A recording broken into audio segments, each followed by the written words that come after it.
One of the biggest struggles that I see home buyers deal with lately has to do with budget.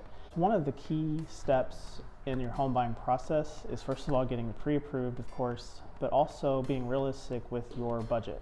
I've seen both ends of the spectrum. I've seen buyers that have a certain list of things that they really want in a home, but they are set on a specific number, and then they end up compromising a lot on some of the main features that they want in their home. An agent can be super helpful in figuring out what are the real priorities, and sometimes home buyers don't even know what those priorities necessarily are. What we don't want to do is have someone that considers himself to be house poor, somebody that is on the very tip top of what they can realistically afford for a house.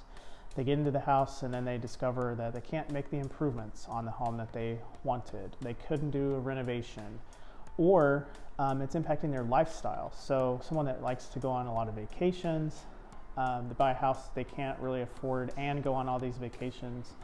But I've seen the opposite end of that as well, where you have somebody that realistically can afford a much more expensive home, but they're just so intent on not spending above a certain amount, and they end up getting disappointed in the end. So that's why it's really important to work with an agent that's experienced, who can really sit down and discover what all the real priorities are in your new home and help you balance that. So help you find a balance between being house poor and missing out on some of the features that you really wanted in your house.